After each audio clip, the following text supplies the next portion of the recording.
Welcome to the Software Process and Measurement Cast number 705. In the SPaMCAST 705, we stay with the basics and define the term flow. I recently listened to a conversation where the term flow was used 30-ish times in 30 minutes. Each use of the term meant something different. Today, we draw a line in the sand to improve communication. We also have a visit from Jeremy Berriault from the QA Corner, or thereabouts. Jeremy and I discussed teams and coaching.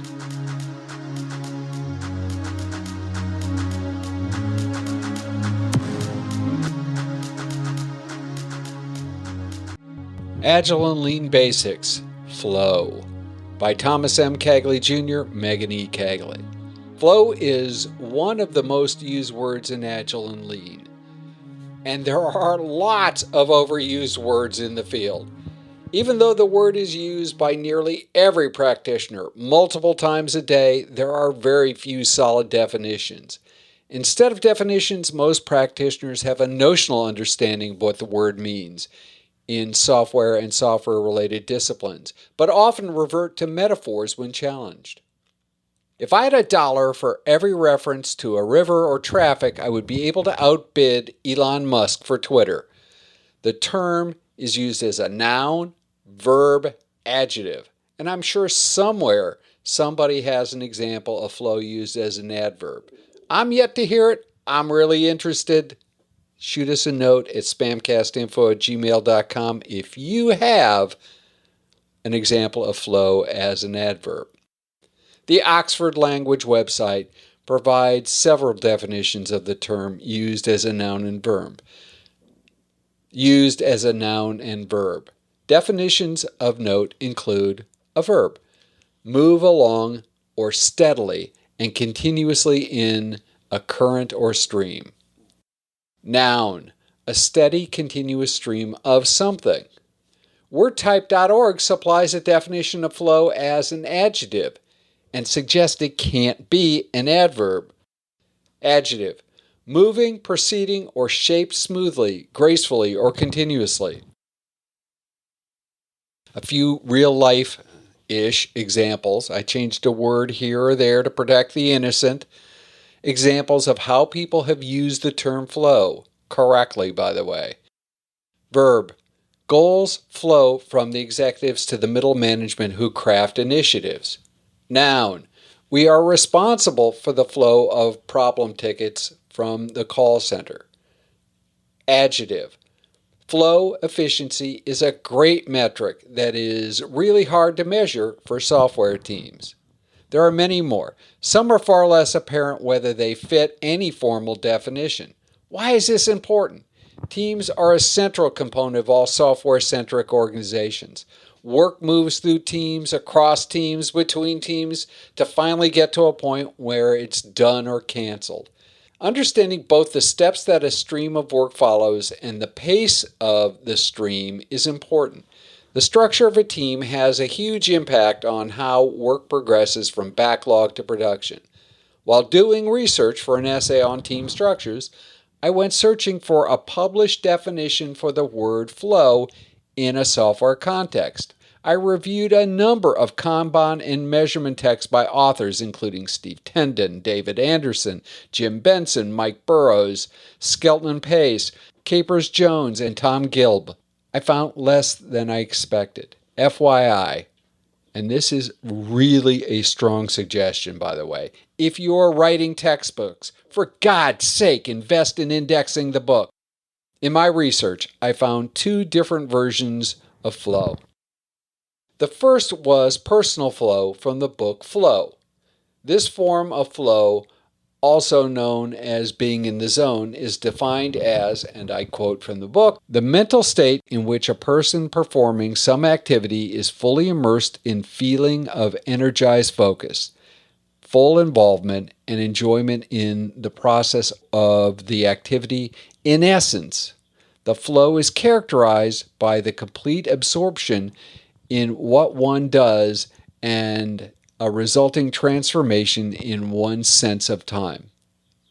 I think we've all been in a state of flow at least once, where suddenly hours have gone by, or at least minutes. Important, but not what I was looking for. The second, and more to the point for technical teams, came from Mick Kirsten's Project to Product. Software flow. The activities involved in producing business value along a software value stream. Kirsten's definition checks the box for the noun version of flow, but misses on a critical component of movement. Note, he does reference work moving through the activities in the paragraph prior to the definition. Although we might infer movement based on the inclusion of the work, I would suggest a more flexible definition of software flow. The activities performed to produce and move business value through a software value stream.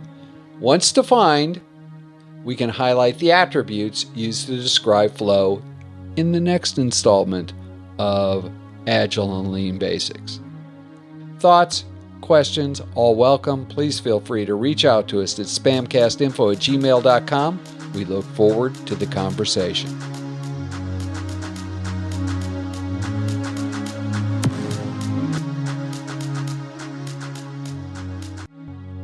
Jeremy Berriault, welcome to the Software Process and Measurement Cast. It is always a pleasure to be here, Tom. Jeremy, your QA corner is always a pleasure to have. We tend to stray outside of the QA corner and go sometimes to the Scrum Master corner. But well, it's all about quality. Hopefully it's all about quality, because that's really where it all counts.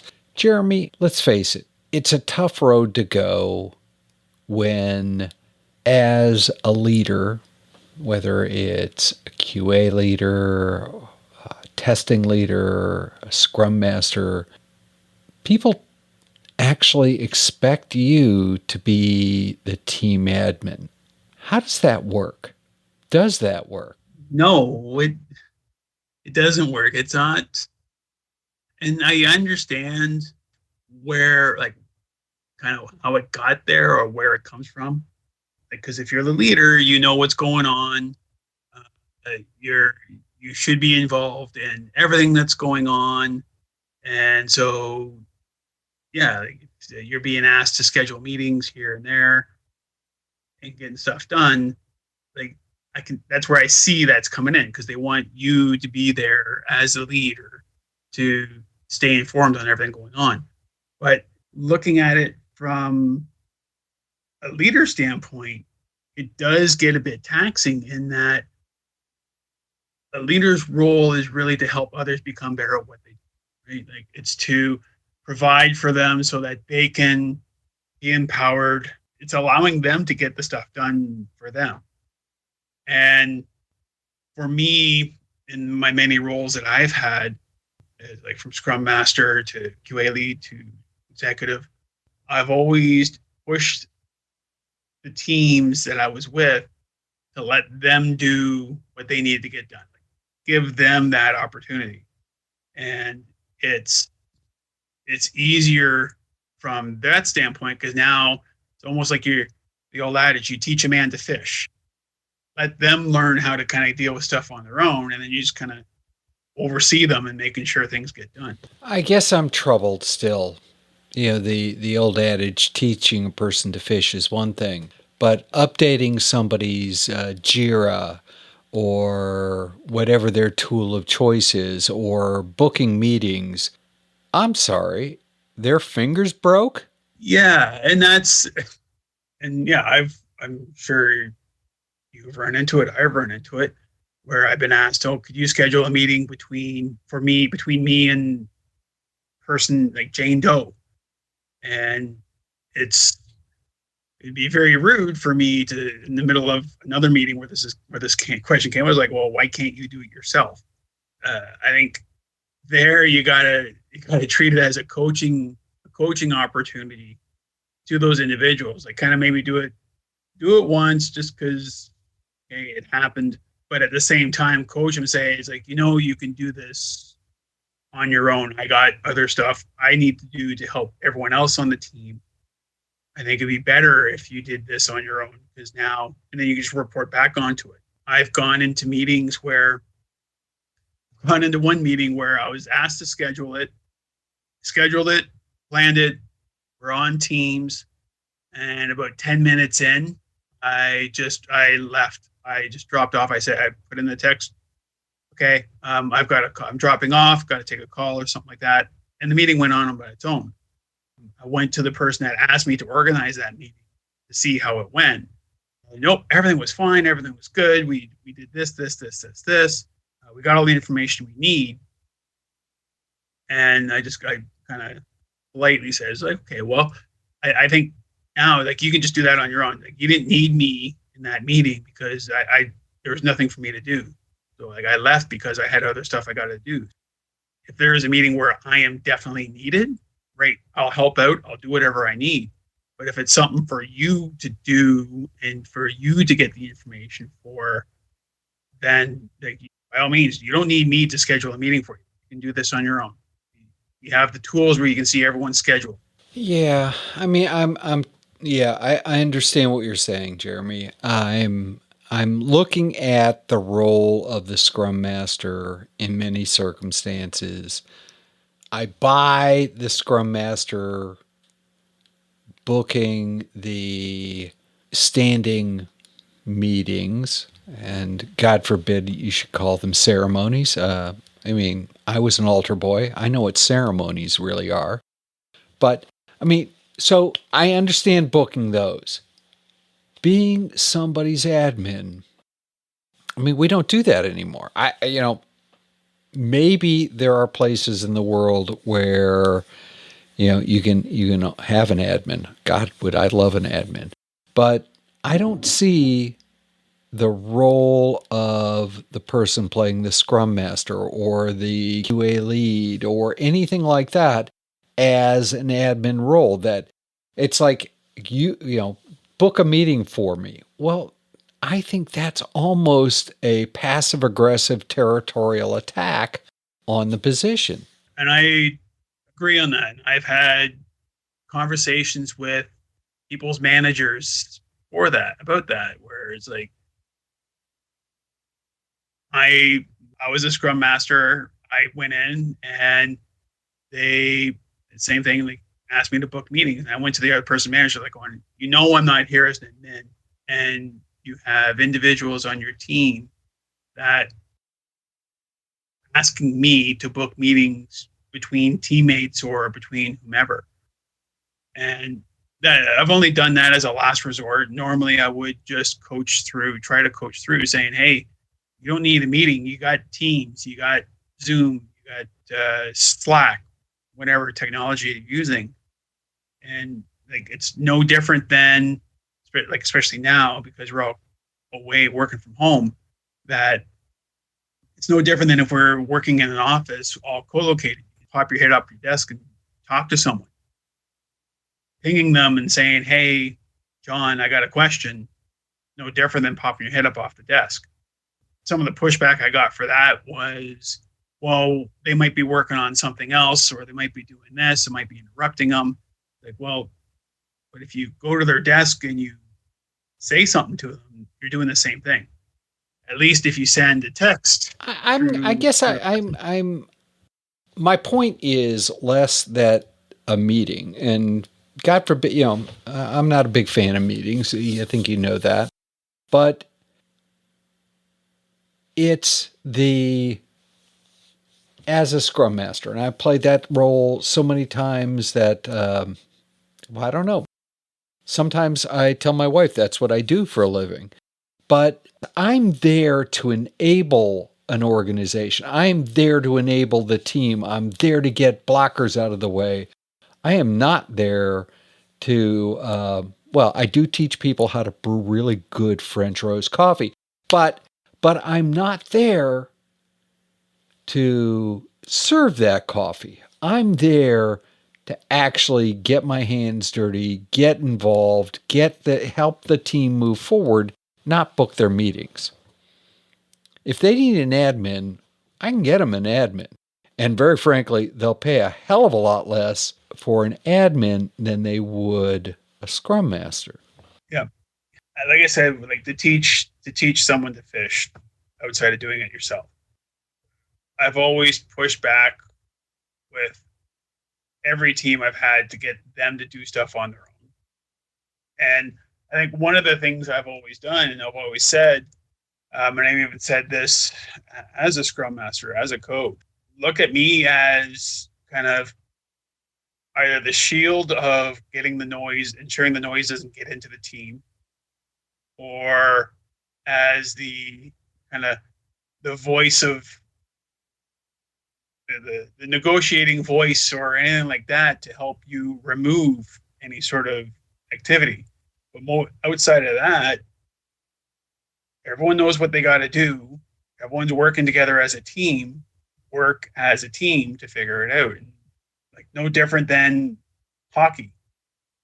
You look at a hockey team on the ice, you got 6 players on the ice, and the coach isn't on the ice with each player telling them what to do or helping them move the puck. The players are working together in sync to move the puck and try to score and defend their goal at the same time. You just described the role of the Scrum Master. It is the role of the coach to make sure they are the coach at the level of helping people understand you're playing left wing or you're playing a defenseman. Those are 2 fundamentally different positions. They have 2 different responsibilities. They have to relate, they have to coordinate, but it isn't the role of the coach to run out in the ice and go, Bobby, pass it to Jimbo over here. I mean, they may scream that across the ice, but they're not going to run out there and do that. Yeah, and you're letting you're letting them either succeed or fail on their own. It's Agile at its best, right? Like whether you're Scrum, Safe, you name it, they got to do stuff on their own. I think part of especially if you're with a team that has just gone through, changed from doing stuff from a waterfall traditional method and moving into an Agile environment, I think that's where Scrum Masters will probably feel more that type of pain where they're being asked to do admin type work, because in the old traditional way, you had your project manager and it was really easy. And I fell for it too. I did it a couple times. It was really easy to tell the project manager, hey, schedule this meeting and I can go off and do my own thing. So it's probably more of just you have to get them there. You have to get them to understand that they can do what they need to do to get the work. They don't have to wait. One of the best things I've done to ensure to get away from doing that admin, as I do air quotes, that admin type work, is tell them, is like, by the time you tell me to schedule a meeting to do this, to do this, to do this, you could have probably done it with a phone call or scheduled a meeting yourself even sooner, because now you're working on 2 schedules instead of me trying to work with 3. I hear you. And your advice is probably much, much better than my advice would be. Jeremy, if people wanted to continue the conversation about why a Scrum Master should not be an admin, how would they go about doing that? They can get a hold of me through LinkedIn. They can find me there, Jeremy Berriault in Toronto.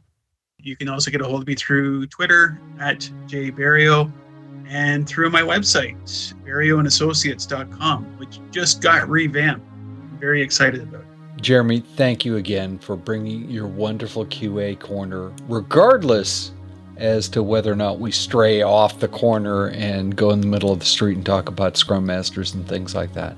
Thank you again for bringing your wonderful advice to the Software Process and Measurement Cast. Thanks, Tom. It's great being here.